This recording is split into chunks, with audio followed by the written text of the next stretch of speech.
Okay.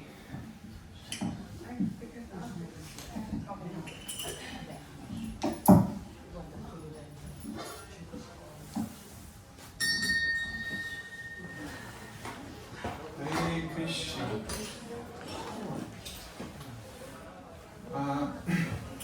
Today I'm going to give a class on lunch program, and I thought I prepared the class. However, I thought it might be a good idea to ask if the audience would like to either listen to the class that I prepared, or we can do the Q&A today and speak about struggles, about Krishna consciousness.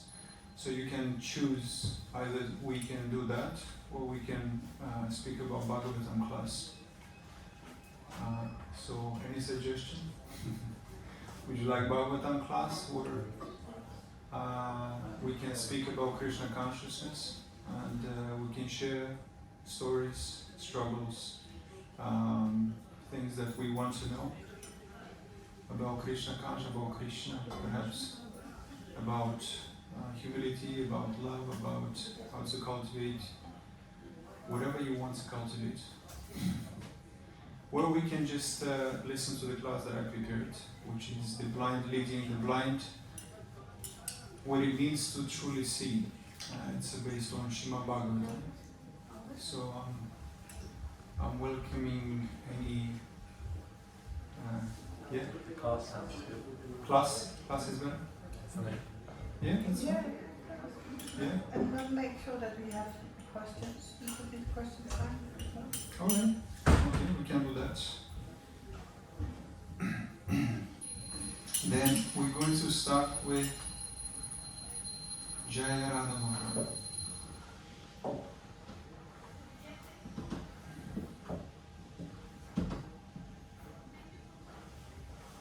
Alright.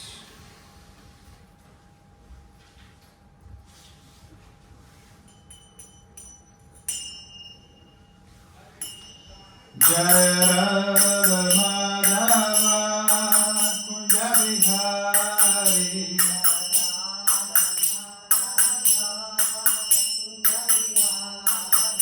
Jaya Radha Madhava Kunja Vihari.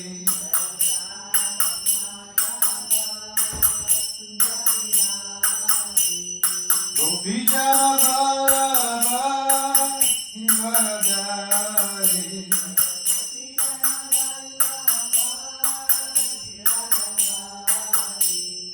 Gopi Jana Vallabha Giridhari.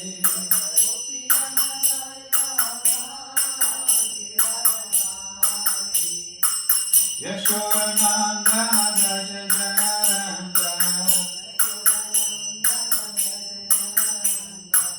Yashodanandana Braja Janarandana. Yamuna Tira Brahmachari. Yamuna Tira Brahmachari. Jaya Radha Madhava Kunja Vihari.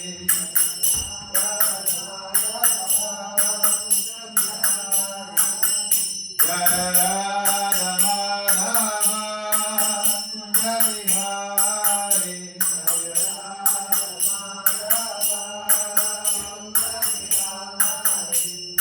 Gopi Jana Vallabha Giridhari.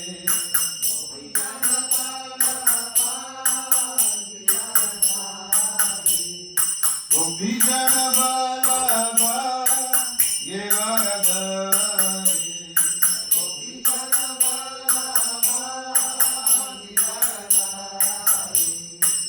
Yashodanandana Braja Janarandana.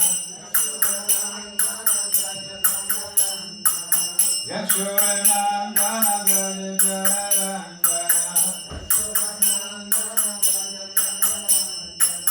Yamuna Tira Brahmachari.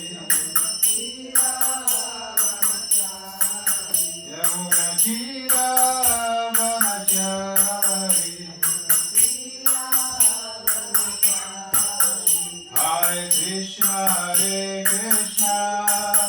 Krishna Krishna, Hare Hare, Hare Rama, Rama Rama, Hare Hare.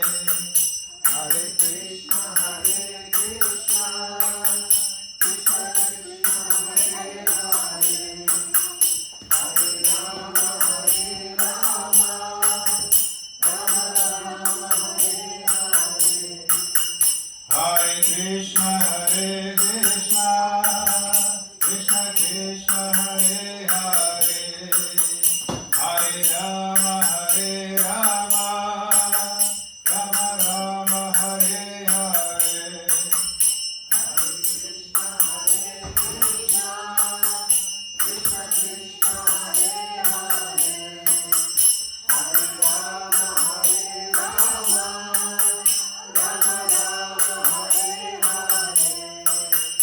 Hare Krishna, Krishna Krishna, Hare Hare, Hare Rama,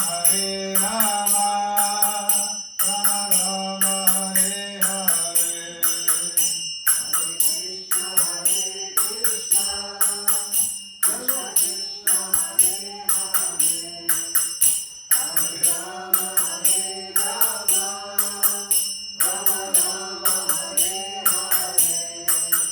Hare Krishna, Krishna Krishna, Hare Hare, Hare Rama, Rama Rama, Hare Hare. Hare Krishna, Krishna Krishna, Hare Hare, Hare Rama, Rama Rama, Hare Hare.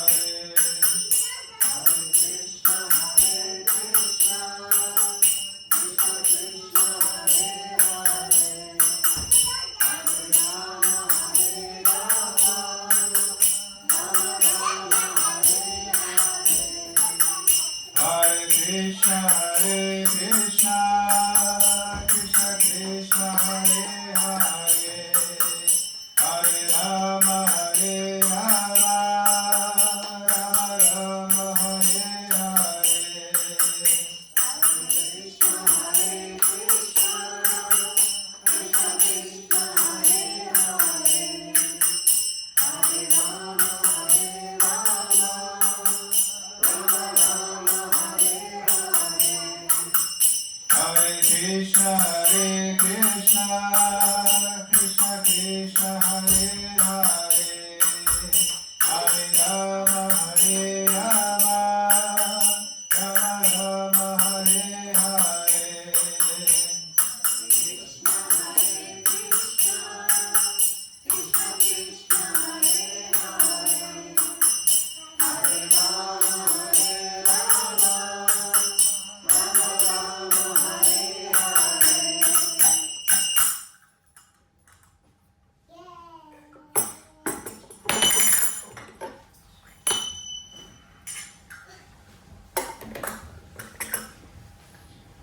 Om Namo Bhagavate Vasudevaya. Om Namo Bhagavate Vasudevaya. Om Namo Bhagavate Vasudevaya. So today we're going to speak about Srimad Bhagavatam 7.5.31, the blind leading the blind, and what truly means to truly see. And so I thought it would be nice to start with some reflection questions. And the first question is, why is it that the world filled with universities, no one teaches us the purpose of life? Anyone? Why is that? Actually, parents do teach you the purpose of the life, right? Sorry? When you fulfill the purpose of the life by doing your job correctly or doing your stuff correctly. Of course. Like parents, teachers, they guide you in the childhood, right? But do they teach the purpose of life? I'm not sure how in Western countries. No. But usually they teach you how to survive, right? Yeah. Yeah, so because university teaches basically how to survive. They teach you what to learn, not how to learn, and they also teaches you about the material knowledge, not spiritual knowledge. And so therefore, the professors themselves don't know the ultimate purpose, and how, if they don't know it, how can they teach it? And, you know, if they haven't received light, how can they give light? Right? If I have one apple and I want to give two, it's impossible. Right? First, I need to have two apples, and therefore I can actually offer two. And so it's needless to say that one has to first receive light before they can give light. In other words, they have to enable themselves before they can enable others. So they have to be capable to make others capable. And so why do we keep following people who themselves are lost? Politicians, influencers, even spiritual guides, and expect to find clarity. Why is that? Why do we fall into this trap? Have you thought about it? Because it becomes mainstream. Because you had no option. Because if so many people tell this is the truth, then you all have a short agreement about that. If someone says this is green, and many people say that red is green, then at a certain point you start to doubt yourself. But usually we fall into that trap because we're seeking comfort in one sense, right? Material comfort. We want to be Ignorance is bliss. In certain situations. Yeah. And so, because we prefer confidence over truth, and a blind man with a loud voice seems more convincing than a humble man with vision. So the truth nowadays, it's negotiable. Think of the lawyers. You know, they don't really, some lawyers, it depends what type of lawyer. Some lawyers, they don't really care for the truth, but because it's negotiable in the courtroom, right? They even defend criminals. So the truth is not actually so valuable into this, especially right now in Kali Yuga. What is valuable is other things that actually doesn't solve our problems. So isn't that sad that the truth is negotiable? It's no longer about actually truth. Nobody really cares so much about the truth. They care about comfort. So how can the blind man lead another blind man to light? Is it possible? It's not, right? Because especially eternal knowledge it comes from above. It descends as mercy.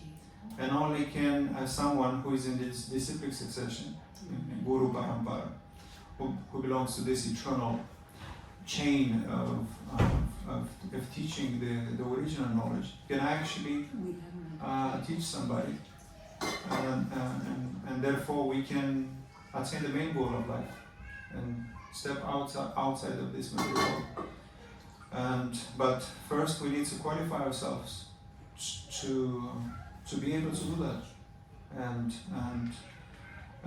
the first qualification is faith. Without faith we cannot actually progress, and we cannot actually have any realizations without faith. So faith is the main thing, and faith is awakened in the presence of pure devotees.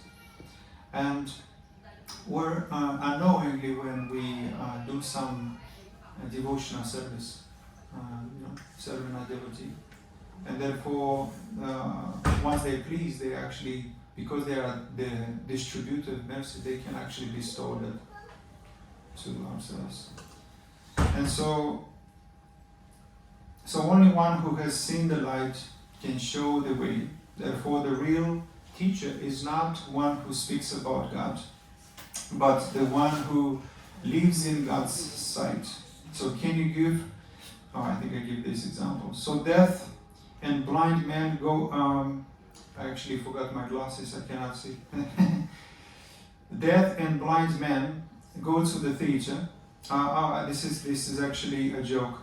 Perhaps you heard about this joke. Deaf man goes with the blind man in the theater. Have you heard about this joke? No.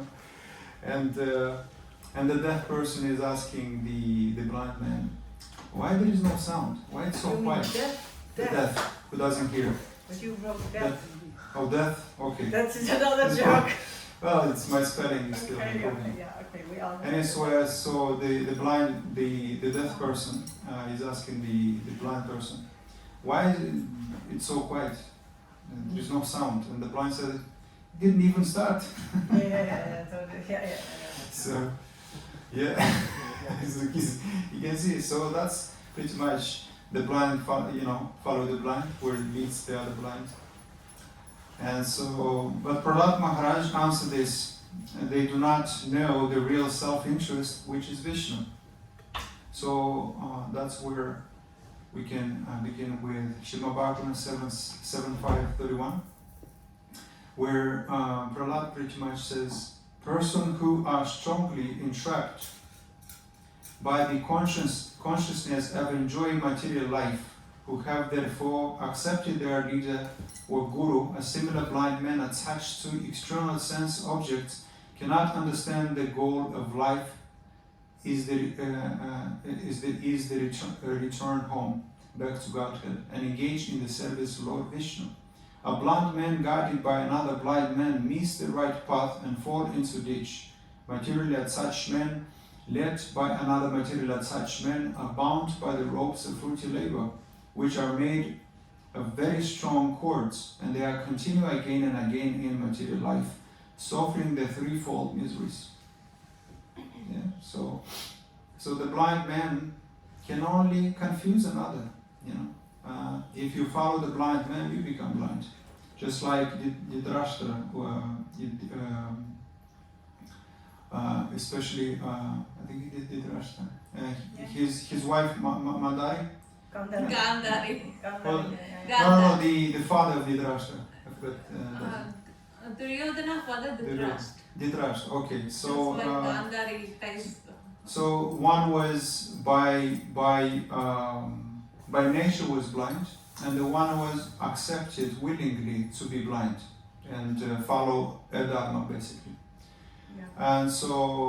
And this happens to us all the time. When two principles comes in conflict with for example, everybody knows smoking is not good or drinking is not good. Everybody knows, but they still do it, and they even say it, right? So this is called in psychology. It's called cognitive dissonance. Yeah. Yeah, when you know you shouldn't do this, but you still do it. That's when two principles comes in conflict with each other. And so this is as a result of these associations when we are associating with a blind man. So if you associate primarily with materialistic persons, you become materialistic. If you spend time with the confused, you become confused. With the contaminated, you become contaminated.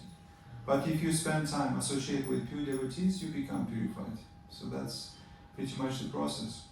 So in the purport, it says, where Prabhupada says, since there must always be a difference of opinion between demons and devotees, Hiranyakashipu, when criticized by his son Prahlad Maharaj, should not have been surprised that Prahlad Maharaj different from his way of life. Nevertheless, Hiranyakashipu was extremely angry and wanted to rebuke his son for deriding his teacher or spiritual master, who had been born in the Brahmana family of the great Acharya Sankaracharya. The word Shukra means semen, and Acharya refers to the teacher or guru. Hereditary gurus or spiritual master have been accepted everywhere since the immemorial time. But Prahlad Maharaj declined to accept such seminal guru to take instruction from him. An actual guru is Shrotriya, one who has heard or received perfect knowledge through the parampara, the disciplic succession. Therefore, Prahlad Maharaj did not recognize a seminal spiritual master. And so, because there are so many so-called gurus, and they think they know the absolute truth, but they don't. Their knowledge is primarily based on speculation, and so they don't belong to Guru Parampara, which is descended knowledge. And so Prahlad Maharaj declined this kind of Mayavadi philosophy, and as a result, his father was upset. And so such spiritual masters are not at all interested in Vishnu. Indeed, they are hopeful of material success. The word Bahi means external, Artha means interest, and Manina means taking very seriously. Generally speaking, practically everyone is unaware of the spiritual world. The knowledge of the materialist is restricted within the 4 billion mile limit of this material world, which is the dark portion of the creation. They do not know that beyond the material world is the spiritual world. Unless one is a devotee of the Lord, one cannot understand the experience of the spiritual world. So Guru teachers who are simply interested in this material world are described in the verse of Anda, blind. Such blind men may lead many other blind followers without true knowledge of material conditions, but they are not accepted by a devotee like Prahlad Maharaj. Such blind teachers, being interested in the external material world, are always bound by the strong ropes of material nature. So, and only we should listen only to the one who is qualified, because spiritual teachers are like, they can actually kill you spiritually, just like a surgeon. Would you allow somebody to perform a heart surgery on your heart without qualification? Would you do that? Yeah? So, because if you accept him, he can actually kill you. So similarly, if a spiritual master is not qualified, and you allow him to teach you false teaching, he can kill you spiritually, and there is no opportunity for you to actually step outside of this material world. And if he encourages, just like these false preachers, they call themselves, actually they don't call themselves, but people identify them as prosperity preachers. And so they teach pretty much prosperity, how to be comfortable in this material world. And that binds us even further into this material world, and ultimately we have to leave everything behind. We cannot take anything with us. We came with nothing, we leave with nothing. However, if we receive knowledge from a bona fide spiritual master, we can live with knowledge. That's the only thing that we can take with us. So those who are entrapped by the consciousness of enjoying material life and who follow similarly entrapped leaders cannot understand that the real goal of life is to return to Vishnu, to God, and serve Him. That's the main goal of life. This is the highest purpose of life, to see Krishna face to face. This is the highest goal that you can achieve within a life. So association determines, in the next slide, 6 things. The 6 Ds. The dialogue, desire, decision, direction, destiny, and destination. And so it starts with, when we associate with materialistic people, we start with dialogue. It starts with dialogue. We engage in a conversation. And therefore dialogue inspires desires. And if we're speaking primarily about materialistic subject or unfavorable activities, then new unfavorable desires are born. And that leads to different kind of decisions. And those decisions, leads to different directions. So you can be influenced by that dialogue. A desire might be born that is not auspicious. and we make a decision that doesn't actually bring us closer to Krishna but away from Krishna. And therefore we take a new direction, a direction that is not actually favorable and doesn't remind us of Krishna. And that changes our destiny. So the only thing that I would take from this is that association determines destiny and destination. What is the difference between destiny and destination? Destiny is, you tell me. I heard from a spiritual master once, he explained that destiny, you can influence your destiny. It's like, for example, if you are overweight right now, you can't say, I'm going to be fat for the rest of my life. You actually can influence your weight. You can do some exercise, you can follow some diet, right? So you can influence your body weight. But destiny can be influenced by your current activities. And therefore, if you engage only in dharma, forbidden actions, you will witness the fruits of your activity, which is bad fruits. Right? And therefore, you might, if you commit a crime, you can go to jail. If you abuse somebody, they will abuse you in return. If you kill somebody, life for life. And so therefore we have the right to duty, but we don't have the right to the fruits, to the results. But destination is where we go. As a result, just like if you want to have a bachelor degree, well, you have to. There is a process, right? If everyone achieves different things, even in this material world. They follow different processes, they want to become a lawyer or whatever they want to be. Ultimately they become a lawyer or a doctor. Or if they practice charity, or pious activities, they attract different kind of energy, even in this life, right? And so in one way you can say that you can create heaven and hell on earth. If you're doing good to people, ultimately they become, in one sense, your angels. You treat them nice with love and compassion and generously.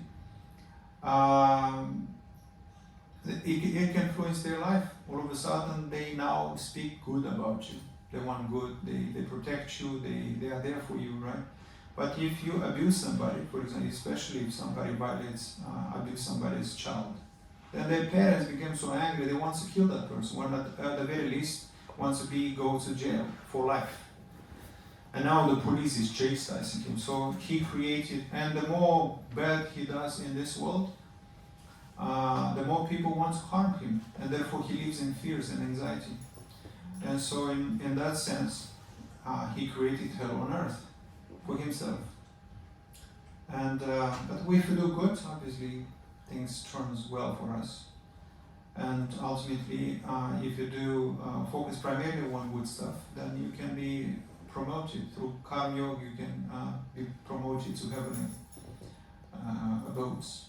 But if you want to completely exit this material world and go to Vaikuntha Loka, to the planet of Krishna Loka, then pure devotees don't even care about pious activities, because even pious activities bind you into this material world. And so, even though life is much longer in heavenly planets and is more spacious, you look beautiful, and you don't age like here, you don't get sick. But when the time comes, it's very sudden. It's not like here. And ultimately, you have to leave that body, even in heavenly abodes. But in Vaikuntha, life is eternal.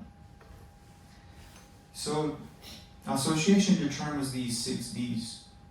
Yeah? Dialogue, desire, decisions, directions, destiny, and destination. And here is an example. Imagine a colony advance busily building their homes on the bank of a river. They are proud. Look what we've made bridges. We've stored food. We're advancing. That's what they think. But they don't see the dark clouds gathering upstream. In moments, the flood will come and wash everything away.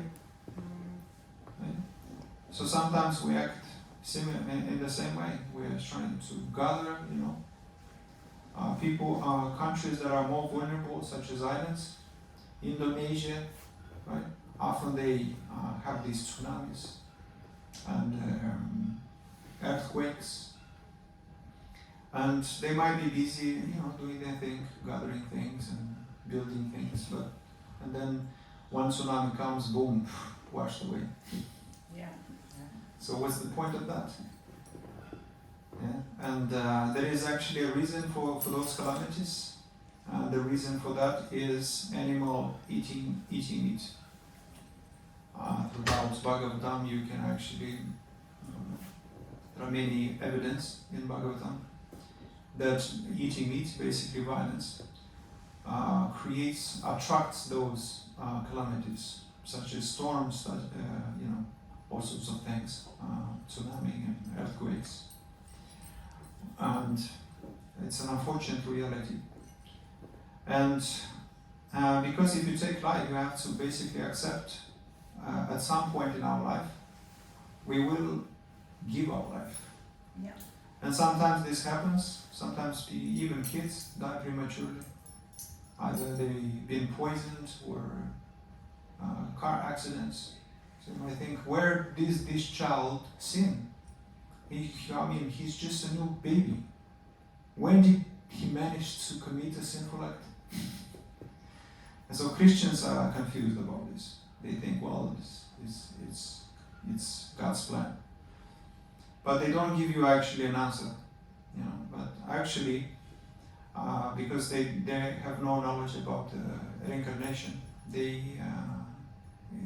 it's very mysterious. When does this child sin?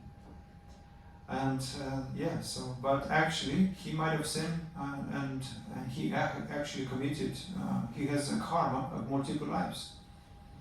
And some karma in preparation. And whether it happens sooner or later, it is determined by if we practice devotional service. Devotees who practice devotional service accelerate their karmas, and they can be released from karma through devotional service. Devotional service is the only means how we can be released from those, from the reactions of our activities, which is so that's more the civilization, intelligent, organized, proud, yet blind to the approaching flood of time that sweeps away all achievements. If we don't know the purpose of life, then what is all this progress for? We may be building empires, but on the very shore of destruction. So, here is another example. A man once went for an eye surgery, but his surgeon was blind. Both were confident, both were sincere. The result is disaster. Sometimes people have good intentions. And there is a saying that you can be sincerely wrong. Yeah. Parents have good intentions all the time. But if not Krishna consciousness, if you follow them blindly, you can fall into this trap. You can commit a sinful act. Falling blindly, what does it mean? If you don't, means that you don't reflect on it. Is it good? Is it good for does this brings me closer to Krishna? Is this reminding me of Krishna? Is it making me purer?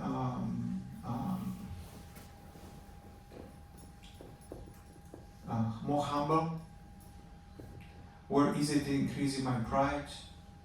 Right? And so if you just follow these authorities who are themselves addicted to material pleasure, they're trying to achieve all these things, title, influence, fame, wealth,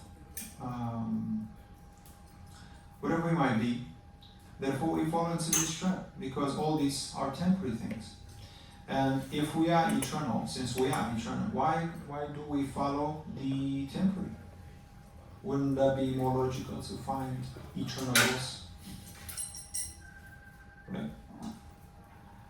Just an example. For example, if a person drives their car, but they're not mechanics, they don't know how to fix things. But they drive and at some point the car stops, right? And he goes in front of the hood, opens the hood, looks at the engine, but he doesn't see the problem because his eyes are not qualified. But if they take the car to a mechanic, and the mechanic opens the hood, he sees the problem immediately. Oh, this is the problem. Why? Because his eyes are qualified. Right? So, but we want to see Krishna without qualifications. And so basically, Prabhupada says that the first qualification is to know yourself. Who you are, who am I, and who is God? This is the main questions one every intelligent person should ask. Who is Krishna? Not just, okay, there is, like agnostics, there is some energy, there is some intelligence behind these mechanics, but I don't know. Don't accept any authority. And so we actually follow these authorities, such as politicians, not everybody, but some of us, many, very many, follow these politicians and all sorts of, celebrities. They are completely blind. They are completely, because the problem is that everybody seeks attention. And those who seek attention, they go to Hollywood. They are addicted to attention. But devotees, they pay attention. That's a huge difference. If you pay attention, it's like paying forward. Therefore, you get some nice results when you pay, right? But you can get it for free. Netflix or YouTube, whatever platform it might be for free. It's actually not free. The price is our attention. So attention is currency. Yes, and they know that. They know that attention is currency, and so they create all sorts of strategies. Marketers they manipulate with this to attract the attention because attention equals money. And our attention is the most precious thing that we should protect. But do we protect it? We give it so freely to everybody. Watching movies and all sorts of things that actually doesn't benefit us. Just like scrolling doesn't benefit us. Why are we scrolling? Why are we looking for the next thing? Have you ever asked yourself? Why are we scrolling for the next thing? Next thing? Is it next money or? No, because it gives you nothing. You're unfulfilled, right? You need for the next because the first one didn't touch you, didn't actually change you, didn't add any value to you, didn't make you happier. So you're looking for the next thing, because it actually gave you nothing. When you actually get something in life, you actually pause. It's like, wow, this is something. Yeah, and it's like, now this is the juice. And you want to actually do that, because we want continuation of life. Permanent happiness, permanent health, permanent life, permanent joy. But we're sitting in the wrong place, in the temporary world. Permanent things in temporary world. And the only permanent things exist in spiritual world, where life is eternal. Therefore, everything is eternal. Isn't that? So here is another example. If a cow's rope is long, it thinks it's free until it reaches the end and gets plugged back. Sometimes the rope is much longer. In this scenario, it looks like short, but sometimes they have like a long rope, and so they travel through the field eating grass. They think I'm free, or the dog thinks I'm free. Have you seen these scenarios when a dog's trying to catch somebody? And I have seen this in animations, right? I think Tom and Jerry, where the dog is trying to catch the person, and ultimately he is caught by the rope from his cage, and then the person in front of I think Tom is making fun of the dog. Ha ha ha! You cannot escape the rope. So this is basically this material world. We think we're free, but we're not, because the three gunas. Guna means rope. We're binded by this rope. We think we're free traveling here and having a free will, but we're actually not free. So our so-called freedom to enjoy, to decide, to plan is also within the length of material nature rope. Guna means rope. So have you noticed how even when we know something is wrong, overeating, gossiping, lust, anger, we know these things are not good, we still do it. So that's based on the two principles that comes in conflict, the cognitive dissonance. And always in dilemma, experience dilemmas. I want to do this, but I also want to do this. Which one is more important? I was struggling for many years how to balance my life, materially and spiritually. And I could not prioritize material. I could not negotiate that. Although I was struggling, because I would think, oh, this is important, but this is also important. So that's the dilemma. And to overcome that dilemma can be accomplished through devotional service. That ultimately, gradually, the destroyed mind becomes purer. And yeah. The what mind? Sorry? What mind? The disturbed mind The disturbed mind. gradually becomes undisturbed. Destroyed mind. No, disturbed. Oh, okay. Disturbed, yes.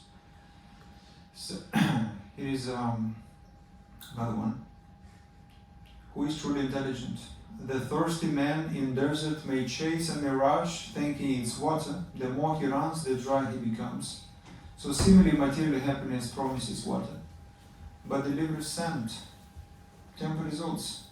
We chase these temporary results, thinking when I get there, it's called destination disease. And people with destination disease, they think, and when I get there, when I'll get married, when I'll become a millionaire, a successful entrepreneur, then I'll be here. So they're waiting, their happiness is always in the future. Destination disease. So they don't take advantage of the present. And just like somebody who's playing lottery, what happens to the person who buys a lottery ticket? What do? They wait. They wait, right? But do you wait when you to get your diploma, like high school diploma, or you don't wait? You don't just wait, and all of a sudden you find yourself on the top of the mountain, and you ask, "How did I get here?" It doesn't happen like that. And so the problem is that the people wait, and they try to cheat themselves to that, instead of trying to cultivate some virtues, trying to do some service, to serve. I'll get a lottery ticket, and perhaps I'll win $1 million. So this is cheating. So real intelligence begins when one asks, what is my real self-interest? Not what pleases my senses, but what satisfies my soul. Right? Because once you understand that I am not the body, then we should naturally act as a spirit, not as a body. Because if we believe that this is me, then all the body's problems become mine. But all these things are temporary, and so we're not the body. Just like we say, my mind, my legs, my nose, they might belong to us, but can we be the body? So we have this body to so we can engage ourselves in Krishna consciousness and engage our senses in Krishna consciousness. Therefore, they can be purified. So am I chasing a mirage or the oasis, a sanctuary of Krishna consciousness? That's a good question to reflect. So Prahlada, in this verse we spoke today, spoke the verse to his father, the most powerful demon, his own teacher student. Yet he spoke fearlessly because the truth must be spoken even if the world disagrees. But since we live in a world where truth is negotiated, we don't even speak the truth because we are afraid of the consequences. And as a result, we are being lied to. So Bhagavatam shows the real love sometimes looks like disobedience, like Prahlad Maharaj disobeyed his father because he was the blind king. So when obedience means following blindness, and so he looked like he disobeyed his father, but actually he was doing him a favor. So what would you do if truth required me to stand alone like Prahlada? What would you do? Would you stand for the truth or not? You can agree with Hiranyakashipu and say, okay, Father, no problem. I'll stop worshipping Vishnu. But where would that lead you? So Tao Krishna life is like running very fast on the treadmill. A lot of movements, but zero progress. Just going nowhere. Sitting in one place, thinking that activities means progress. Or being busy for the sake of being busy. A lot of people think being busy means progress. But actually, it's not. And so Prahlad Maharaj invites us to open our inner eyes, to stop letting blind ambition lead us. And we shouldn't, because they are blind themselves, especially those who work in entertainment. They are addicted to, they're actually self-centered, the majority of them. They're a little bit narcissistic, maybe too much. And so they want your attention. Just watch me, I'm going to, live this kind of life. I'm going to travel the world, explore things and act in movies, but you watch me, please. You sit there, I'm going to entertain you. You don't have to explore, you don't have to learn anything. Just sit there. Sit in comfort. And so, true sight begins when we see Vishnu as the goal. Because, so the holy name, for example, is not just the path, but is actually the goal, because the holy name is Krishna himself. So only then do we start following the blind and start following the light. If we start following the light, then we won't fall into this trap following the blind. So he says, Prahlad Maharaj says, that they do not know that their real self-interest is in Vishnu, That's the main goal of life, to focus on Krishna. So here is 2 verses in Bhagavad Gita. Those miscreants who are grossly foolish, who are lowest among mankind, whose knowledge is stolen by illusion, and who partake of the atheistic nature of demons, do not surrender unto me. So Prahlad Maharaj calls them blind. Krishna calls them foolish. It's another way of saying that. So different words, same blindness. Both see human life wasted and chasing shadows. And so these temporary results are like shadows, because they ultimately has no permanent value. And therefore, we shouldn't be foolish enough to follow the blind. Because the blind can lead us only to, we become blind, and therefore we become deceived. So in Bhagavatam 2.1.2, those persons who are materially engrossed, being blind to the knowledge of ultimate truth, have many subject matters of hearing in human society, O Emperor. There was thought, actually I forgot. So blindness doesn't mean lack of sight, it means lack of insight.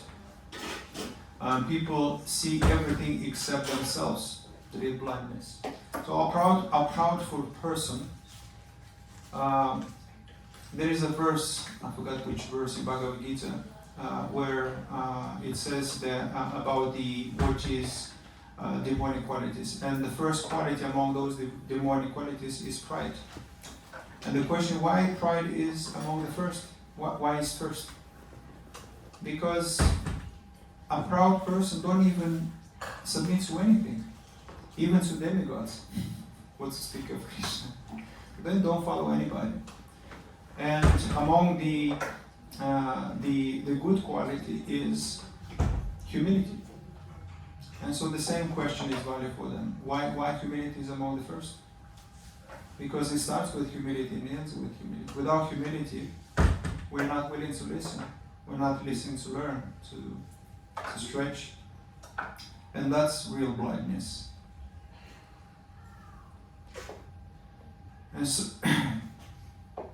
and Srimad Bhagavatam 10.84.13, it says, one who identifies his self as the inert body composed of mucus, bile, and air, who assumes his wife and family as are permanently his own, he thinks an earthen image where the land of his birth is worshipful, or who sees a place of pilgrimage as merely the water there, but who never identifies himself with, feels kinship with, worship, or even visit those who are wise in spiritual truth, such person is no better than a cow or an ass.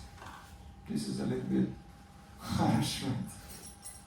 If you don't, if you only identify it with the body composed of mucus and bile, instead of worshipping the supreme truth. So true intelligence is shown by one's freedom from false identification of the self. As stated, Brahma Samhita, men who do not know the principle of devotional service to the Supreme Lord should be known as cows and asses, even if they are expert in technically analyzing Vedic mantras and are adored by words leaders. And so we as humans have this privilege, because human life is very rare. And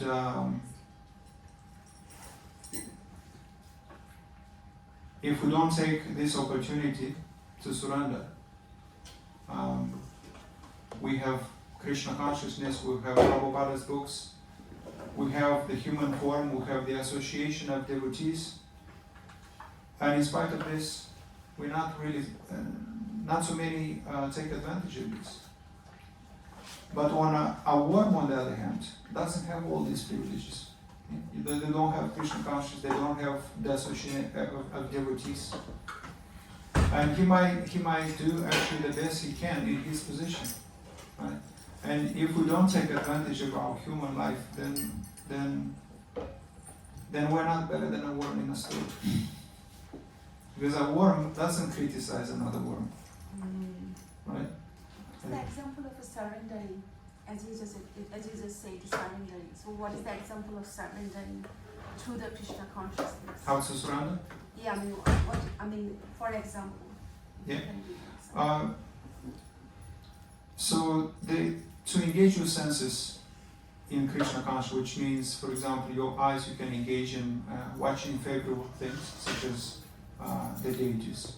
Engage in your ears in hearing Bhagavatam, favorable subjects. Listen to the instructions of Guru.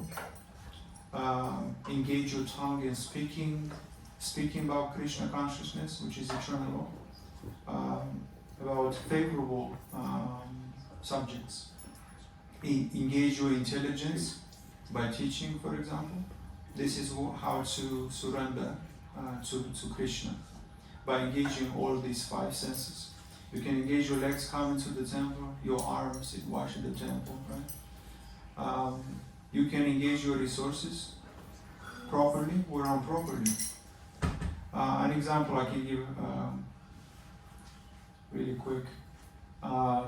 3 men were engaged in the same activity, and basically trying to, in construction. And so a saintly person approached the first one, asked him, "What do you do?" And the first person said that, "Can't you see? I'm making money." That's what he thinks he's doing. And the second, he's asking the second, he said that I'm carrying stones. That's what he thinks he's doing. And he asked the second, "What about, what are you doing?" And he said, "I'm building a temple for the Lord." So even though externally they look like they are doing the same thing, but the motive behind their service is different. One thinks he's making money in passion, one thinks he's just carrying stones, which is in ignorance, and one thinks that he's actually building the temple for the Lord. So the motive changes the karma into akarma. So karma means you bind into this material world. Karma means no reactions to your activities. So devotional service is there is no reaction to devotional service, but karma has reactions, and so surrender is devotional service. You practice devotional service, and therefore it can gradually you can cultivate external surrender. It starts with external surrender, and then there is internal. Yeah. So we need to get trained. We need to get trained by the approach a spiritual master, listen to classes like this, ask questions, follow instructions, and ultimately you will know what to do.